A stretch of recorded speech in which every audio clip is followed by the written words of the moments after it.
Let's go next to North Carolina, South Carolina. Very much looking forward to being on the call for this one. I think it is arguably the best quarterback matchup of the weekend. We'll start with North Carolina.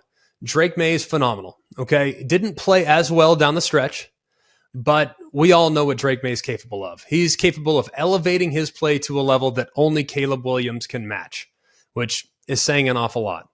And I think Drake Maye is going to have to do even more this year, which I know a lot of people might push back on that, but there is a pretty significant void right this instant at wide receiver as far as who their go-to guy is going to be. Now, Tez Walker, for those that have been following, he was ruled ineligible by the NCAA. Now, UNC is pushing back on that. There's still optimism around the program that he could play, that he might play, but I don't know if you can bank on that as of right now. He's a Kent State transferred once before that, but that was during COVID. There's like a lot of, we don't need to get down to the meat of it. I think he should be able to play, but I digress. Kobe Paysor will have to step up in his absence. The tight ends will have to step up in his absence. So collectively, the receiver core is not quite as good as it was a year ago, which means Drake Maye might have to be even more accurate, anticipate even better than he did a year ago. The other thing that makes Drake Maye very difficult to defend is, man, he's a dynamic runner. I mean, a really, really dynamic runner. And if you get too aggressive in your pass rush, he'll take off. I think that's maybe his best attribute, is that he can really keep you honest in the pass rush, and he can really give you a lot of challenges if you want to run man coverage. If your eyes are on the receiver and you're running man coverage and nobody's watching Drake Maye, he'll torch you. He's done so many, many times. Actually, in conversations with the defensive coordinator over the last few weeks, saying, hey, man, we were playing Drake Maye, and he was, hadn't really played a whole lot. We were in like a two-man. We figured, hey, this big guy probably can't run. Well, it was like 3rd and 20, and he picked up 22.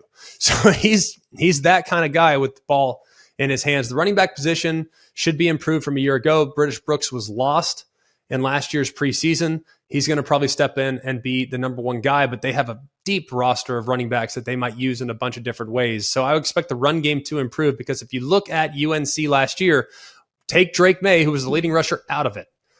Their running backs averaged less than 4 yards a carry last year. Now, that's partly on the running backs. It's also partly on the offensive line, who they expect to be a little bit better here in 2023. Moving over to South Carolina defensively, I think they're really good up front. I think they have some really solid pieces along the defensive line.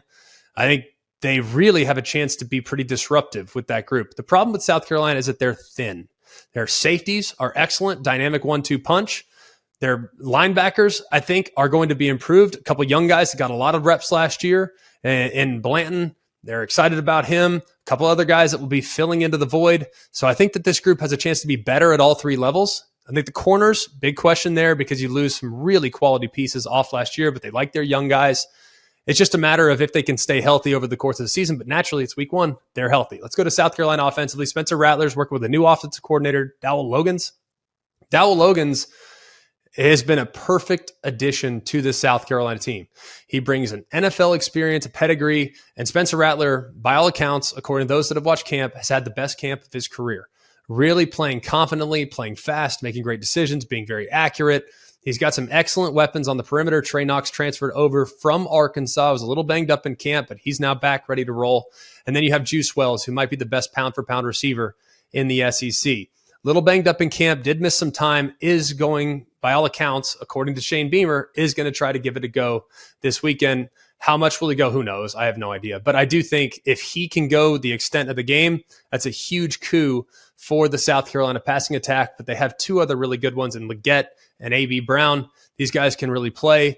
But having Juice Wells in there would be massive for the comfort level of what Spencer Rattler's trying to operate with. The offensive line still a bit of a work in progress, but the defensive line for North Carolina, it's a good group in the front, but they did not get after the quarterback very well last year. They added Amar Gaynor, should help a little bit off the edge. They feel better about the progress and the development of some of their edge defenders to be able to bring pressure without having to blitz. So they think they've taken strides in that regard. And if they have, that could be a problem for the inexperienced tackles that South Carolina will run out there. It should be a phenomenal game. Looking forward to seeing whether or not UNC collectively has improved defensively. But by all accounts in camp, and people have said it, I got to see it to believe it, people have said they've taken significant strides.